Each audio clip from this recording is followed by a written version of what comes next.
I just want to share to you my devotion na nagmula po sa James chapter 5 verse 8. Sabi dito, "Mangagtiis din naman kayo, pagtibayin ninyo ang inyong mga puso, sapagkat ang pagparito ng Panginoon ay malapit na."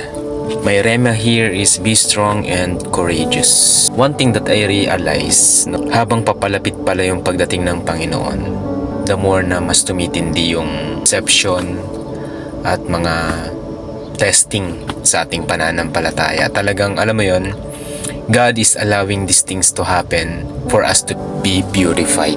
Yung pananampalataya natin, kumbaga parang sa isang puno merong ligligan at sa ubasan merong pigaan para lumabas yung tunay na katangian ng isang disipulo. Alam ng Panginoon kung sino talaga yung nasa Kanya from the very start. Kaya nga sinasabi sa ibang mga talata na ang magtitiis hanggang wakas ang siyang maliligtas, no? Yung reflection ko po dito sa panahon natin ngayon ay kitang-kita na natin ang kasamaan ng mundo. Marami nang naglipana na mga mapanlinlang na anyo ng pananampalataya. Ngunit bilang isang tunay na may relasyon sa Panginoon, ingatan natin ang ating mga sarili na huwag mailigaw ng sinuman. Ang Panginoon ay malapit na, no? So this is all the signs ng pagbabalik ng Panginoon. Everything written in the Bible is already happening right now. Lahat na pupulfill na, no? Kaya be strong mga kapatid. Motivation, God knows the motive of our heart. Learn to guard our heart and times of hardship and many kind of tribulation.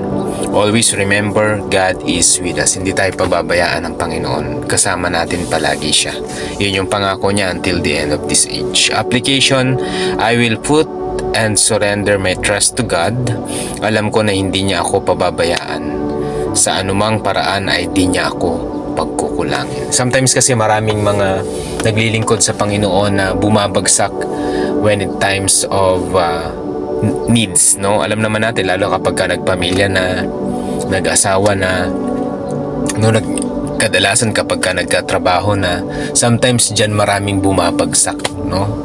Dyan maraming nalalaglag sa kanilang pananampalataya dahil they serve mammon more than God, no? 'Di ba dapat ang sarap managumpay sa buhay na kasama mo ang Panginoon, no? One thing that I advise bago po tayo matapos, mga kapatid, gusto ko pong maunawaan ninyo na mas masarap na naaabot yung mga pangarap natin kung kasama natin ang Panginoon. Tandaan nyo po yan. Walang ibang magpapaligaya sa atin or magpapasatisfy sa atin kundi ang presensya ng Panginoon. Huwag nating iiwan yung natatanging tagumpay natin. We are not successful kung hindi natin kasama ang Panginoon. Tandaan niyo po, ang taong successful, hindi yan nakikita sa material things or successful niya sa material na bagay. Ang taong successful ay yung nananatili sa presensya ng Panginoon.